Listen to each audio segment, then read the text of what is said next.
Baik, Assalamualaikum warahmatullahi wabarakatuh. Perkenalkan, nama saya Andi Rafi Husfi Pratama, NIM 200906501002. Pada kesempatan kali ini saya akan mempresentasikan hasil kerja saya, yang dimana ini merupakan tugas pengganti mid semester mata kuliah ekonomi pembangunan. Di soal pertama, apa saja permasalahan yang sedang dialami oleh negara-negara berkembang? Yang pertama itu ada standar hidup yang rendah. Standar hidup yang rendah pada akhirnya akan menyebabkan kemiskinan. Kemiskinan merupakan suatu perwujudan dari keadaan yang mengalami standar hidup yang rendah. Yang kedua ada tingkat pengangguran. Adanya keterbatasan lapangan pekerjaan menimbulkan tingginya nilai pengangguran di negara-negara berkembang. Yang ketiga adanya ketidakmerataan. Infrastruktur yang kurang siap menyebabkan terjadinya ketidakmerataan pada suatu hasil pembangunan. Contohnya Indonesia. Perekonomian di Indonesia hanya berfokus pada kota-kota besar, sehingga di kota-kota kecil jika dibandingkan dengan infrastruktur kota-kota besar, maka bisa dikatakan sangat jauh perbedaannya. Yang keempat, kekurangan modal. Suatu negara berkembang dalam menjalani proses pembangunan ekonomi mempunyai masalah adanya kekurangan modal. Yang kelima, ketergantungan yang besar. Kondisi ekonomi negara berkembang yang rendah sangat dipengaruhi oleh keberadaan negara maju yang ada di sekitar negara berkembang tersebut. Hal ini disebabkan karena adanya permintaan domestik mengenai pasar ekspor. Di soal kedua, pertumbuhan dan pembangunan ekonomi dapat diukur melalui beberapa indikator. Jelaskan indikator tersebut yang mana digunakan untuk mengelompokkan pertumbuhan ekonomi dan pembangunan ekonomi di Indonesia. Ada 3 aspek dalam indikator ekonomi, yaitu pertama, laju pertumbuhan ekonomi menurut pandangan kaum tradisional.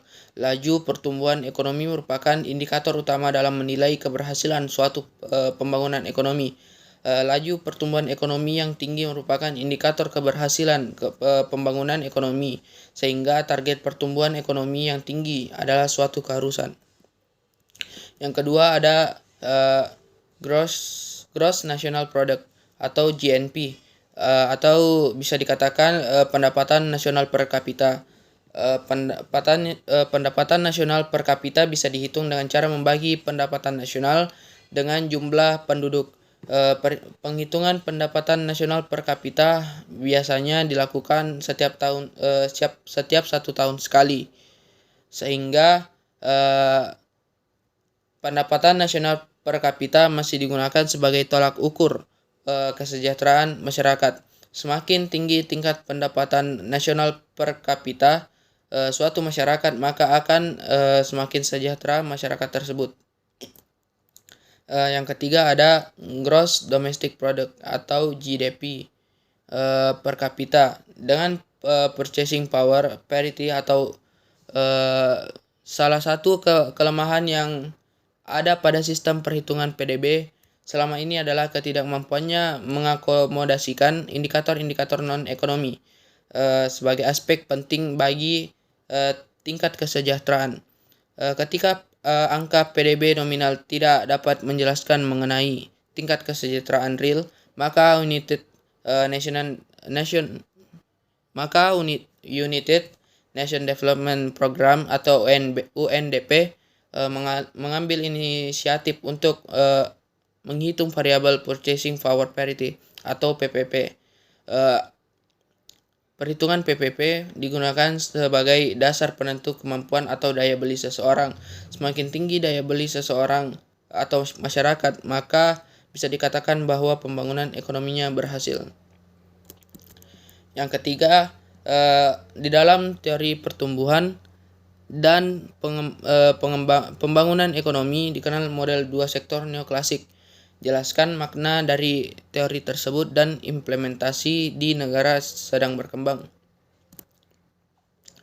Model sektor neoklasik adalah teori pembangunan yang mengemukakan bahwa surplus tenaga kerja dari sektor pertanian tradisional ditransfer ke sektor industri modern yang pertumbuhannya menyerap kelebihan tenaga kerja, mendorong industrialisasi dan pergerakan pembangunan berkelanjutan.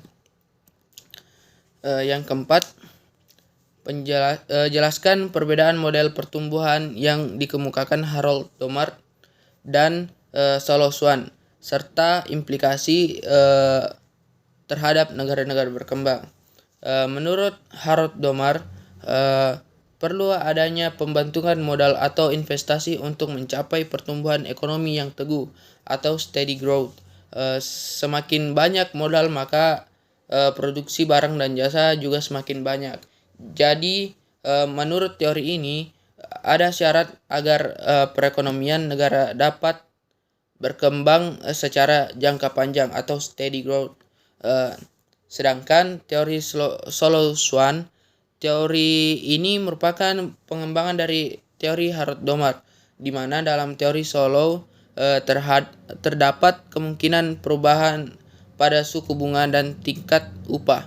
Sedangkan dalam teori Harold Domart, tingkat bunga dianggap kaku dan tingkat upah dalam jangka panjang dianggap konstan. Model pertumbuhan yang dikemukakan oleh Solo ini menggambarkan suatu perekonomian suatu negara di mana pertumbuhan outputnya merupakan hasil dari dua jenis input, yaitu modal dan tenaga kerja. Dan yang soal kelima, dari beberapa teori pertumbuhan dan pembangunan ekonomi, yang mana paling populer dikembangkan di Indonesia? Yang populer dikembangkan di Indonesia adalah teori historis. Sebagai salah satu teori ekonomi populer, teori historis dikembangkan oleh sejumlah ahli ekonomi yang memiliki pandangan berbeda-beda, tetapi sama-sama berpusat pada kegiatan ekonomi masyarakat. Beberapa ahli yang terkenal sebagai pengembangan teori pertumbuhan ekonomi ini adalah Karl Bucher, Werner Sombart, dan Friedrich List. Di soal ke-6, pemikiran ekonomi pembangunan setelah Perang Dunia Kedua dan pemikiran setelah pembangunan tahun 1970-an sampai dengan 1980-an memiliki perbedaan. Jelaskan perbedaan kedua hal tersebut.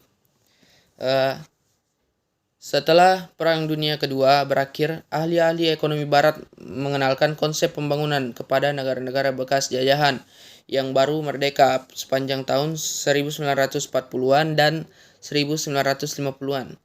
Dalam berbagai khazanah literatur pembangunan, kita memahami teori-teori pembangunan ekonomi yang bertujuan untuk melakukan modernisasi di negara-negara barat tersebut. Teori-teori pembangunan ekonomi itu berfokus pada 4 isu sentral, yaitu yang pertama pertumbuhan, yang kedua akumulasi kapital, yang ketiga transformasi struktural, dan keempat peran pemerintah. Keempat isu ini merupakan tema dasar yang menjadi kajian penting dan utama dalam evolusi pemikiran pembangunan generasi pertama. Rentan waktunya itu 1950 sampai 1975.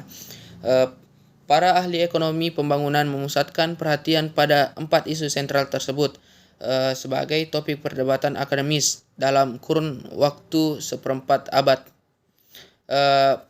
Pembangunan tahun 1970-an sampai 1980-an.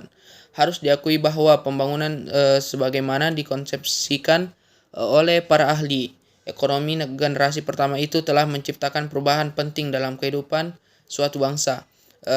Pembangunan telah mengantarkan negara-negara sedang berkembang memasuki tahapan modernisasi sebagai titik lompatan menuju kehidupan yang maju dan sejahtera. Namun, paradigma pembangunan yang dirumuskan oleh generasi pertama ini menuai kritik tajam, sebab pembangunan telah menciptakan ketimpangan dan kesenjangan yang mencolok antar kelompok masyarakat dan membelenggu kebebasan manusia yang paling asasi. Kritik ini diapresiasi dengan sangat baik oleh para pemikir pembangunan generasi kedua 1975 sampai sekarang, yang kemudian lebih memusatkan perhatian pada 4 isu fundamental, yaitu 1. Distribusi pendapatan, yang kedua ketidakadilan, yang ketiga kemiskinan, dan yang keempat kebebasan dan demokrasi. Mungkin itu saja yang bisa saya paparkan. Kurang lebihnya mohon dimaafkan. Wassalamualaikum warahmatullahi wabarakatuh.